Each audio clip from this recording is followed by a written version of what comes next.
नमो नमः छात्रा, सुप्रभातम। कैसे हैं आप सब? चलिए बच्चों, बहुत समय के बाद आपकी सबकी प्रार्थनाओं से मैं बिल्कुल स्वस्थ हूँ। तो चलिए, आज का जो वीडियो है पुनरावृत्ति का कार्य का वो वीडियो है। आपका जो तृतीय पाठ अस्माकं पितरौ है, उसके मैंने कुछ प्रश्न लिए हैं। चतुर्थ पाठ मातृभक्त श्वेतकर जैसे कुछ प्रश्न लिए हैं। ठीक है बच्चों, उसमें निच प्रत्यय मैंने आपको समझाया है। तो चलिए चलते हैं वीडियो की तरफ। चलिए बच्चों, तो आज हम करते हैं आपका जो तृतीय पाठ है, तृतीया पाठः अस्माकं पितरौ।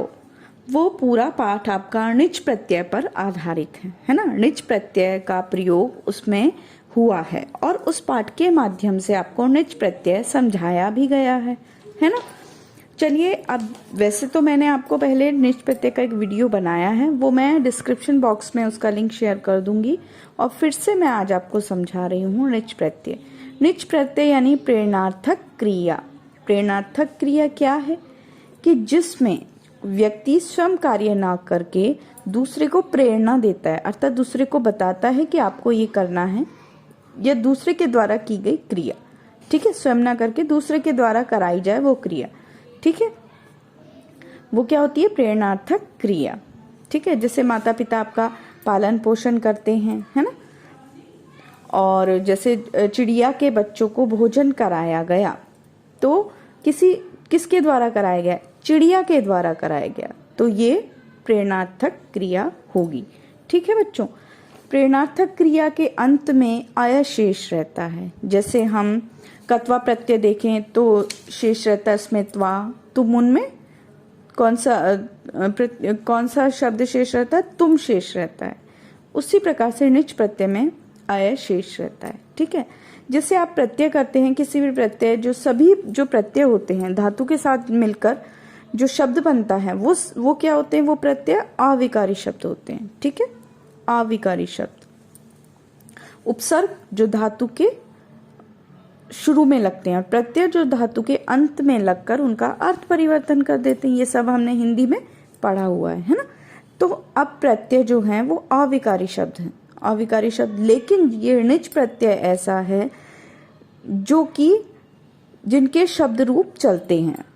ठीक है, अविकारी शब्दों के शब्द रूप नहीं चलते। जैसे कत्वा प्रत्यय के कोई शब्द रूप नहीं चलते। अगर किसी धातु के साथ कत्वा प्रत्यय जुड़ा हुआ है तो वो सेम आएगा कत्वा प्रत्यय के साथ जुड़कर। खादित्वा, है ना, उसके रूप नहीं चलेंगे। खादित्वा, खादित्वः, ऐसा कुछ नहीं चलेगा। लेकिन निच प्रत्यय में रूप चलते हैं। ठीक है, जैसे आपके जो प्रश्न संख्या 2 है आपके तृतीय पाठ में, जैसे उसमें ना पाठ है तो पाठयति, पाठयतः, पाठयन्ति। ठीक है, इस प्रकार से उसके रूप चलते हैं। ठीक है, चलिए एक बार नियम की तरफ हम ध्यान दें कि निच प्रत्यय के क्या क्या नियम हैं। देखिए, निच प्रत्यय का प्रयोग प्रेरणार्थक क्रिया के लिए किया जाता है, स्वयं क्रिया न करके किसी अन्य से करवाना। नियम, धातु में अंतिम अक्षर ई और बड़ी ई हो तो ऊ, बड़ा ऊ हो तो री हो तो, देखो छोटी ई और बड़ी ई हो तो उसके स्थान पर ए हो जाता है। ऊ और बड़ा ऊ हो तो औ हो जाता है। री हो तो अर हो जाता है। धातु के अंतिम वर्ण से पहले वर्ण में यदि अ, ई, उ, री हो तो अ के स्थान पर आ, ई के स्थान पर ए, उ के स्थान पर ओ और री के स्थान पर अर हो जाता है। ठीक है, तीसरा नियम, धातु का अंतिम वर्ण आ हो तो आ के तुरंत बाद या लगता है। ठीक है, अब देखिए, अब हम देखें प्रश्न संख्या 1, अभ्यास की धातु भी सह निच प्रत्ययम योजित। मैं आपको इसके निच प्रत्यय के 2 प्रश्न कराऊंगी इस पाठ के। ठीक है, जैसे देखिए, पठ जमा निच, पठ जमा निच। अब नियम हम देखें, दूसरा नियम देखिए, धातु के अंतिम वर्ण से पहले वर्ण में यदि अ हो तो आ हो जाता है, तो क्या हो गया? ये यहाँ पर पठ, तो क्या बनेगा? पाठय।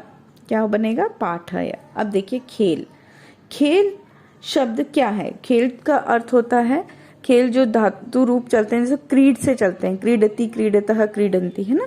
लेकिन मैंने आपको समझाया था ना, कुछ शब्द होते हैं जैसे वर्तमान काल में लिट लकार में कुछ शब्द होते हैं जिनके, जैसे गम है, गम के रूप किस प्रकार से चलते हैं? गच्छ से चलते हैं।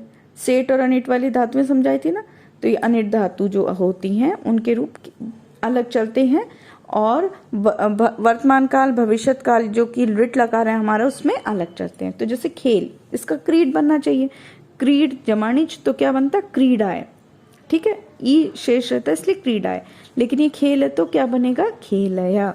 उसी प्रकार देखिए गम जमानिच तो क्या बनेगा गमया, अया शेष रहता है ना, गमया, ठीक है।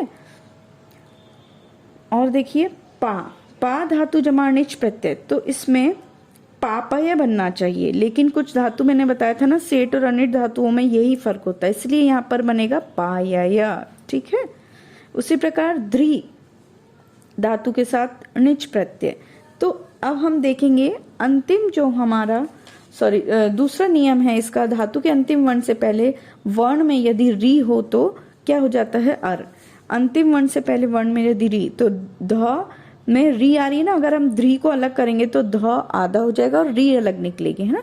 तो री है तो री का क्या बनता है अर, तो यहाँ बनेगा ध जमा अर और निच, तो क्या बनेगा धारया, ठीक है।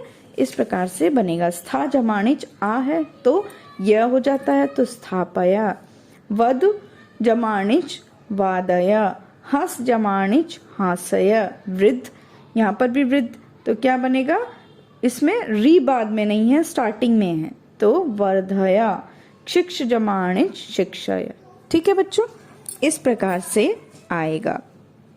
अब देखिए पांचवा प्रश्न, उचित क्रियापदे रिक्त स्थानानि पूरयत। इसमें अद्य वयम पीत वस्त्राणि धारयामा, यहाँ पर धारया शब्द है, ठीक है। अब हम सोचेंगे धारयामा किस प्रकार से आया है। देखिए यहाँ पर शब्द, यहाँ पर देखिए अद्य वयम, वयम जो है, वयम यानी हम सब, वयम के साथ क्या प्रयोग किया जाता है, जैसे हम पठ के रूप देखें तो क्या बनेगा पठती पठत पठंती, पठसी पठत पठत, पठामी पठावा पठामा, लास्ट में क्या आया पठामा। अब लास्ट का हम क्यों देख रहे हैं, क्योंकि ये भी तो वयम किस में आता है उत्तम पुरुष बहुवचन, तो इसीलिए क्रिया भी उत्तम पुरुष बहुवचन की लगेगी, क्या बनेगा धारयामा। उसी प्रकार से हे प्रभु अस्मान उच्चतम मार्गम, मार्ग दर्शय, यहाँ पर है दर्शय, यहाँ पर निच प्रत्यय आएगा, दर्शय दिखाओ, है उचित मार्ग दिखाओ। अब इसमें प्रेरणार्थक क्रिया है बच्चों, है ना, प्रेरणार्थक क्रिया है दर्शय, ठीक है। क्या बनेगा इसमें, इन सभी में वैसे तो प्रेरणार्थक क्रिया है, लेकिन जो ये दिया गया है दिखाओ।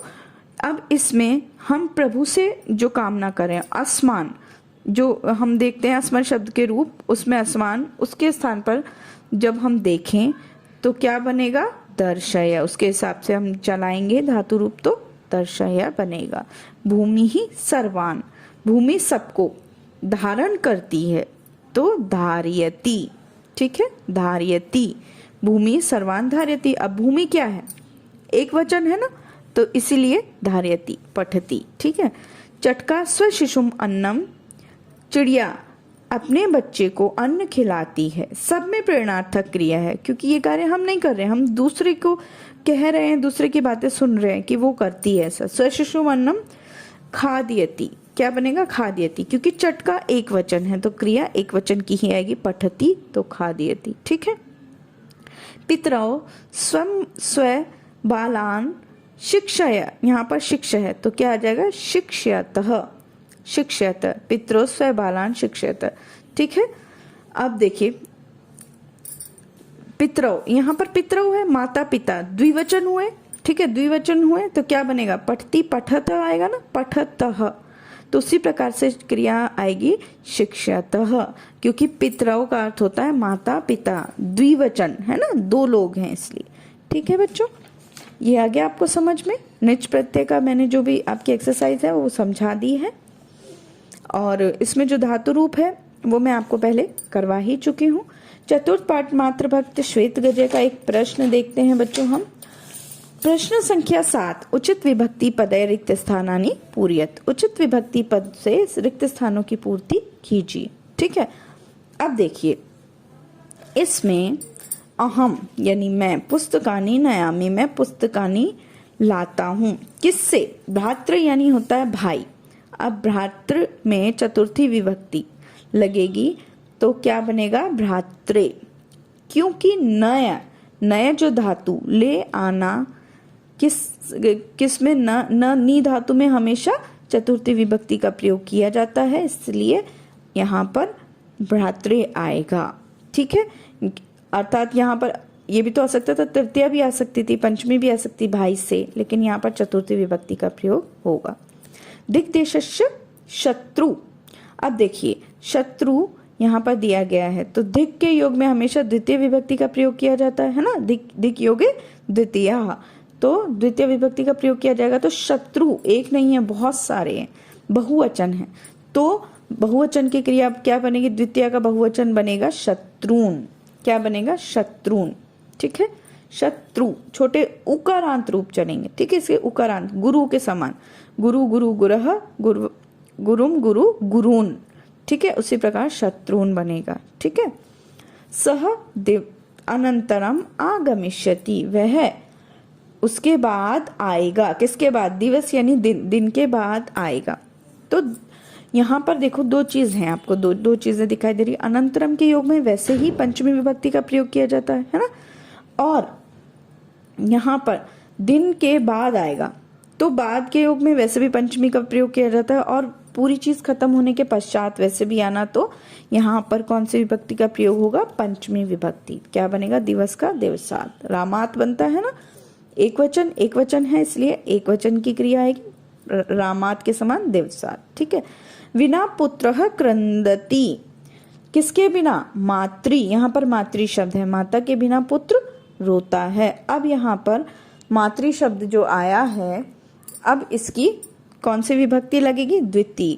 विना के योग में हमेशा द्वितीय, तृतीय और पंचमी लगती है, लेकिन हम यहाँ द्वितीय क्यों लगाएंगे, क्योंकि विना के योग में यहाँ पर सही रहता है, माता के बिना, है ना, तो मातरम आएगा। गजः प्रति अधावत, प्रति के योग में भी द्वितीय विभक्ति लगती है, तो यहाँ पर आ जाएगा गुहाम। हीनः पशु भी समानः, विद्या, विद्या के बिना मनुष्य पशु के समान है, तो हीन के योग में तृतीय विभक्ति का प्रयोग किया जाता है। तो यहाँ तृतीय विभक्ति में लतया शब्द बनता है, जिस लता के समान रूप चलेंगे, लतया बनता है एक वचन में, उसी प्रकार से विद्या बनेगा। ठीक है बच्चों, आशा करती हूँ आपको ये रिवीजन पार्ट समझ आया होगा। फिर मिलते हैं अगले वीडियो में अगले रिवीजन के साथ। धन्यवाद।